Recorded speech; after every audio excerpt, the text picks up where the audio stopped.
Greetings, ladies and gentlemen, and welcome to another episode of The Kenyan Rider. So today, as you've seen from the title, we'll be talking about something I'd like to call a motorcycling SWOT analysis. I just thought it would be kind of fun to do a sort of SWOT analysis for motorcycling, but then in this case, we're looking at the perspective of you as a person, as a rider or future rider per se. So basically what this SWOT analysis is trying to do is just as a way of doing a brief analysis on what you'd experience as a rider. So this could be quite useful for somebody who's trying to join motorcycling, or maybe just as a fun way of discussing some of the strengths, weaknesses that are there for motorcyclists as well. And as always, the comment box is always open, so if you have anything to add to my SWOT analysis, the better. And as usual, like, share and subscribe.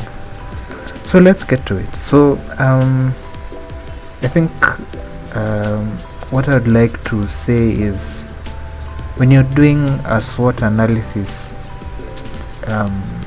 so the strengths and weaknesses are things that are supposed to be somewhat internal, or let me say can be controlled internally.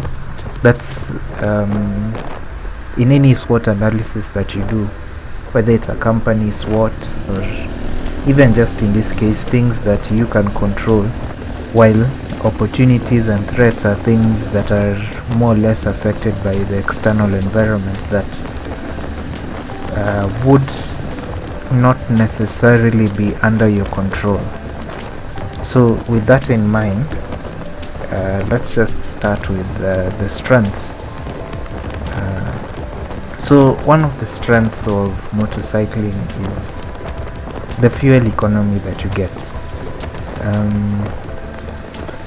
And in this case, I'm now just comparing this with a car, because I mean, very few things beat public transport in terms of transport cost. But then in this case, now you want the convenience of being able to move from place to place at your own will, without relying on third parties to take you from point A to point B. So with that in mind, we'll just be doing comparisons with now having a car, for example. Then again, it also depends on the car you have, because if you get some of these lower cc cars with, I don't know, 600cc engines, then you can get roughly, okay, the fuel economy will still not be as good as a motorcycle, but it would be within range. Then also on the side of the motorcycle, it also depends on the bike you get, because if you have a 1000cc bike, now you're starting to go into the range of cars, so you'll start having fuel economies of cars, again depending on the motorcycle that you ride and how you ride it. So but the main thing is the fuel economy, because you find motorcycles tend to have fuel economies of, I would say, above 20 kilometers a liter. Above most bikes would have something around in the range of more than 20 kilometers a liter, which when I compare with what I've been spending on a car, well, my car is a bit old, so it's, the fuel economy is not as great, so it's around 11-12 kilometers a liter on a good day. So you can see that there's such a huge difference between, or such a huge benefit of having a motorcycle in terms of fuel economy. The other thing is, motorcycles are very easy to maintain by yourself. Doesn't mean that cars cannot be maintained by yourself, but it's much easier to do that with a motorcycle, because motorcycles tend to be a lot simpler compared to cars, and less, I'd say less labor intensive in terms of doing a proper maintenance. And like if you have a good bike that's from a good dealer, you can also get a bike which comes with a good toolbox that can actually open almost everything on the bike. So you can actually dismantle the bike using the toolkit that you're given. So it's a lot easier to self-maintain, and of course if you're self-maintaining, then you don't have any labor charges. All you need to pay for is just the parts that you get. So there's that, and then also you're more in control over what is actually maintained, how tight things are put. If there's any defective, then you actually know about it, and you know when you've replaced it and all that. So basically you have more control over the maintenance of your mode of transport in this case. Motorcycles, as I said in earlier videos, motorcycles tend to be very versatile, in the sense that you can actually go almost anywhere with a motorcycle, just as long as the path is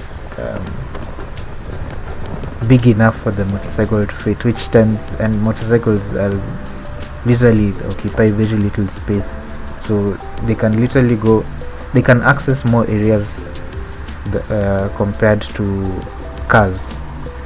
And then again, it also depends on the motorcycle you have. You can't go off-road with a speed bike, it just won't be comfortable for you and the bike. So again, it also depends on the bike you have.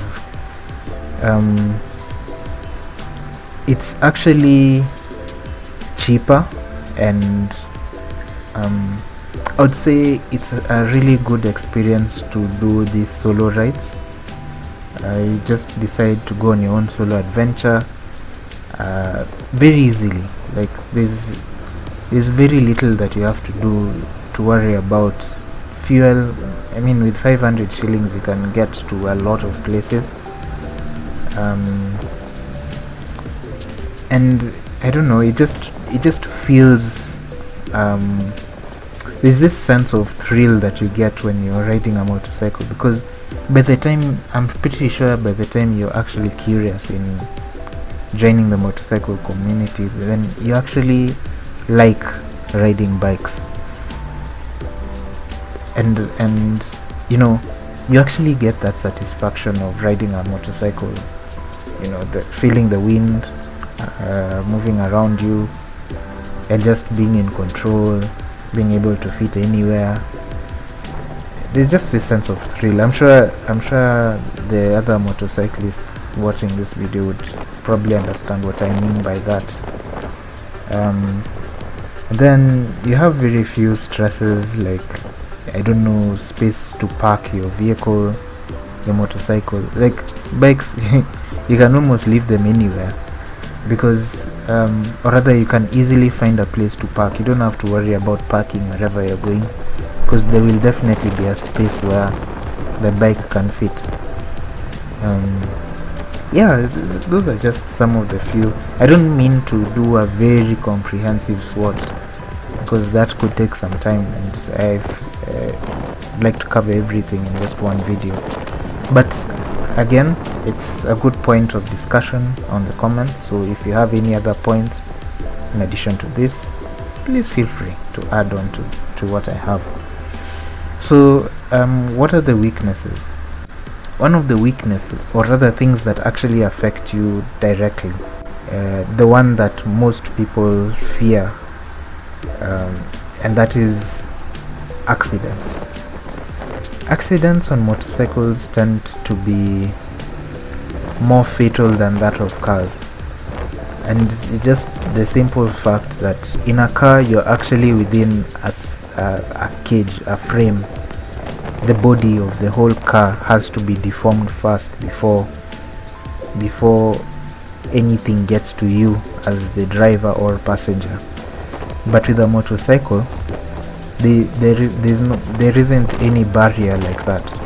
So if you fall on the bike, you will definitely get injured, or and this is especially the absence of gear, you will get injured, or you might get injured fatally. So it's a very important thing to make sure that you're actually geared up to protect yourself against accidents. And like I said, anything can happen on the road. You can easily just fall, somebody knocks you off the bike, and like, you know, you find crazy drivers everywhere as well, so somebody can actually knock you, and if you're not geared up, you will get seriously hurt. Unlike a car. The other weakness of motorcycling is actually the cost of that protection that you need to get, that I would say is compulsory, but again, most people choose not to, but again, it's your own risk. So the cost of gear, riding gear, I would say is usually roughly, you'd need to budget around 50,000. Again, depending on where you buy your stuff, you can find riding gear at much cheaper rates. So I don't know, it's up to you, but I would budget around 50,000 just to make sure that I have the right amount of gear available to fully protect yourself against any accident that may occur. So the cost of riding gear.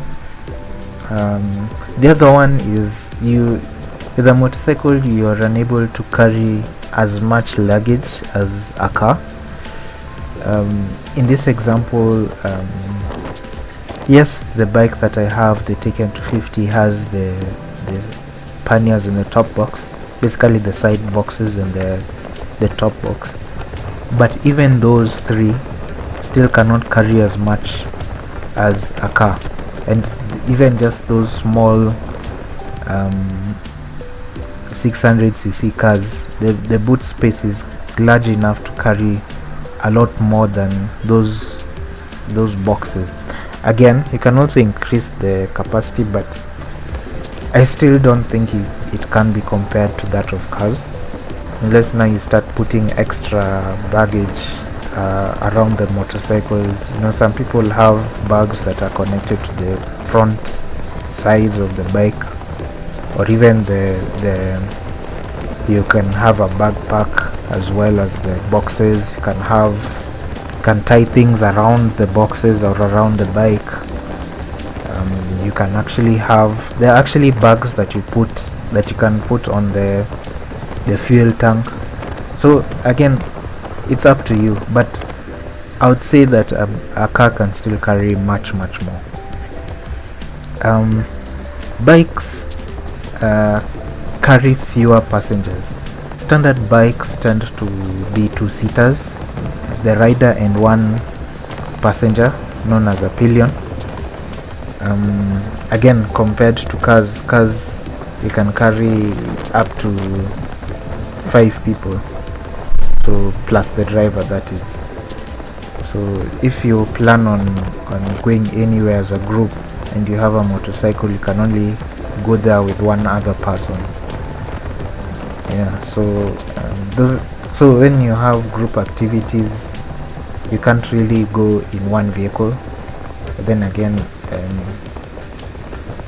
I'm sure if you're doing a group with other motorcyclists, they have their own bikes as well, so I'm pretty sure that's not such a huge problem.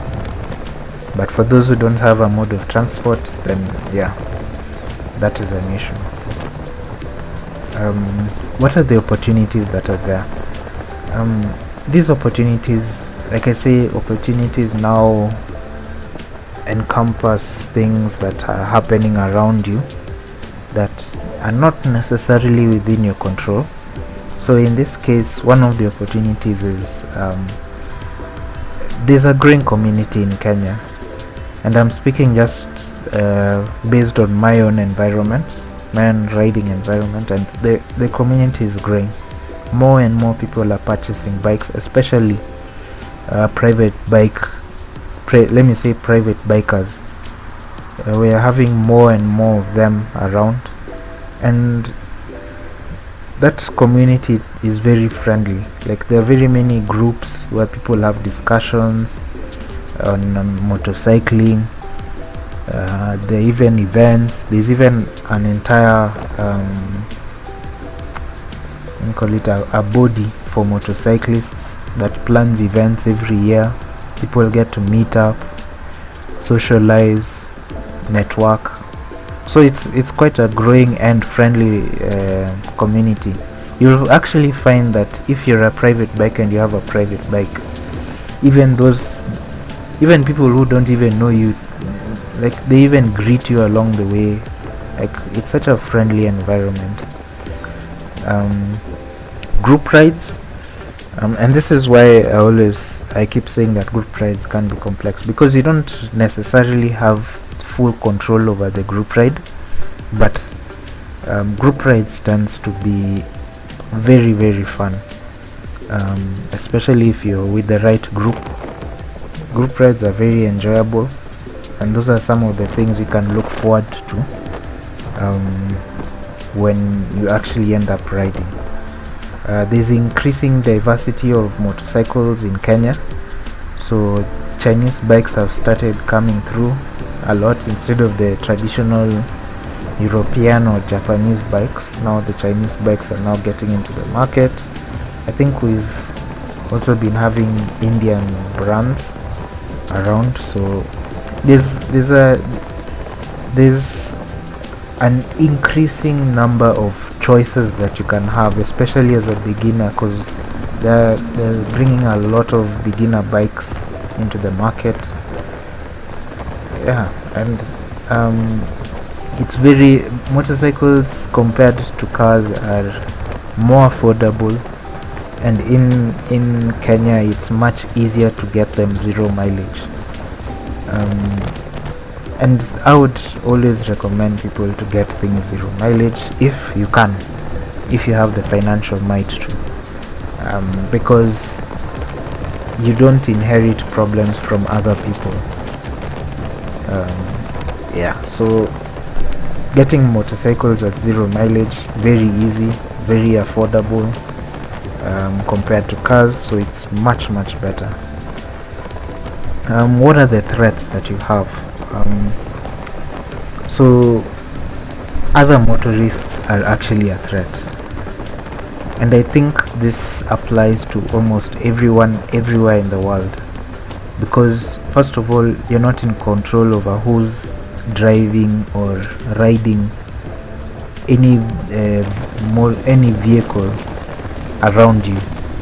So if you're unfortunate and you find that you're sharing the road with somebody who is either not fit to drive or just generally a bad person, that person is a threat to you, because they can easily get into an accident with you. And remember, as I said earlier, motorcycle accidents tend to be a bit more fatal than cars, so you need to be very, very careful. Don't fight with bullies on the road, especially when they have cars. They can literally do a number on you, and you're the one who's on the losing end in that fight. So avoid road rage, but always watch out for other motorists.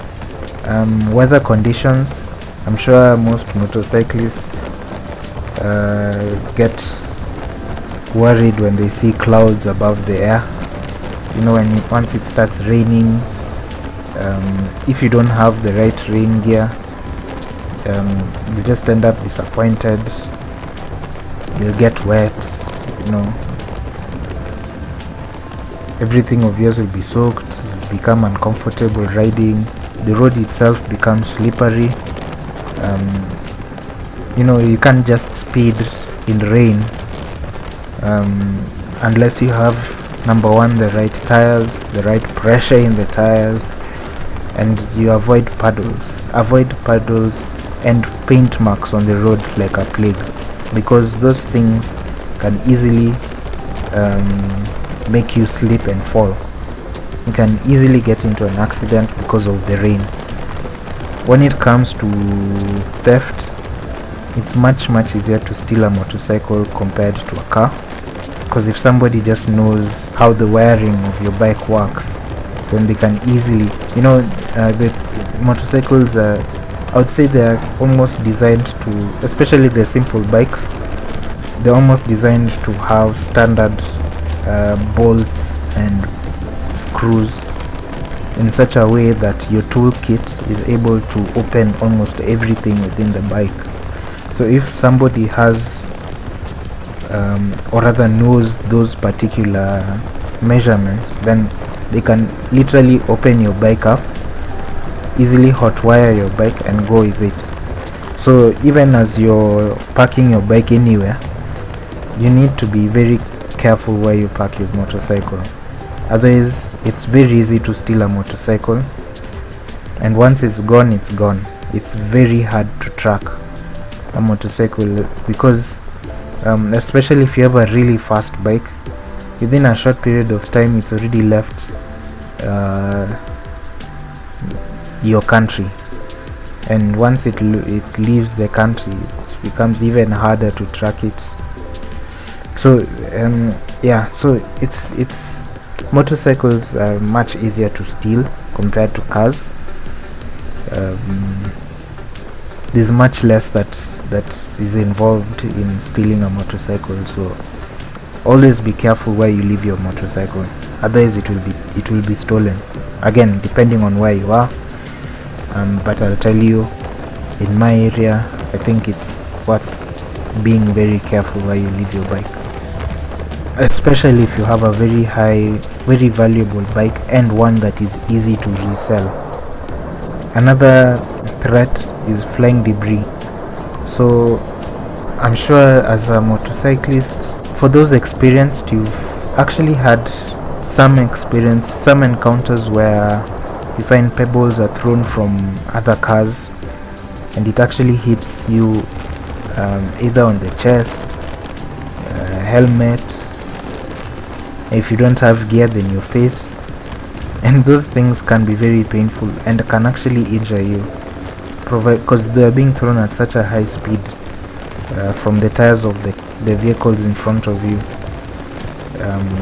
So flying debris can actually cause a lot of damage to you as a rider, and it's actually a threat. And again, this is another point of having or rather actually wearing gear, because gear actually protects you from such things. There's so many things that would have flown into my eye, but because of the helmet and the visor, that it actually protected me from such a thing. Other threats are now other animals crossing the road. Again, if you hit an animal with a car, it's much less consequential. It's actually more of a threat to the animal itself than the driver. But then on a motorcycle, remember you're actually on two wheels, so if you knock an animal, even if it's a cat, a dog, or even a cow, like if you actually come across such and they just happen to cross the road when you're passing by, when you knock them, you will also fall, and if you don't have gear, you'll also get really hurt, just almost as hurt as the animal that you just hit. So I don't know, with motorcycling you have to be much more vigilant, much more cautious. It's literally in your own interest to be very cautious and careful when you're riding a motorcycle. Don't take unnecessary risks. And I know I've heard a lot of people saying that they fear motorcycling because of the Kenyan roads, that they tend to be quite hectic. What I have to say is, actually around 90 to 98% of motorcycle accidents are actually as a result of the rider themselves. Other drivers actually contribute very little to motorcycle accidents. So you might find that you get into an accident simply because of you neglect to follow the rules of the road. When there's a red light, you decide to just continue, you'll get hit at a junction, or rather you're at a higher risk of being hit at a junction. If you ride too fast, again, you're riding faster than you can manage, so when something happens, you get into an accident. So most of the time the fault is actually on the rider themselves. And just as long as you very keen on the road, avoid road rage, don't fight with other drivers. If somebody is a bully, let them pass and go. You don't need to fight with them, or you can actually accelerate and leave them behind. It's your responsibility to avoid any form of danger along the way as you're riding. So what I'd say is, maybe don't have fear of riding, but just be cautious on the road. And as long as you're cautious, move at a good steady speed, maintain good lane positioning, follow the rules of the road, simple things. I can promise you won't have such a hard time riding a motorcycle. I've personally come across a few of those particular problems, especially with bullies on the road. But as long as you leave them alone to their own devices, they will go and leave you behind. It's fine. Yeah, don't overspeed, follow the rules. And people actually respect motorcyclists who follow the rules of the road, and you just maintain good defensive positioning, defensive riding. Always ride with knowing that anything can happen. When you see somebody joining a road, just be cautious enough, because that person maybe has not seen you. You need to develop good defensive riding techniques and defensive riding positioning as you're going about your riding activities. But yeah, I think that was just a brief SWOT analysis. I hope it's actually informative to a lot of you, and a good point of discussion, maybe things to consider, especially if you're a bit more experienced. And again, if there's anything that you'd like to add, comment box is always open. Thank you so much for watching, and I'll see you in the next one.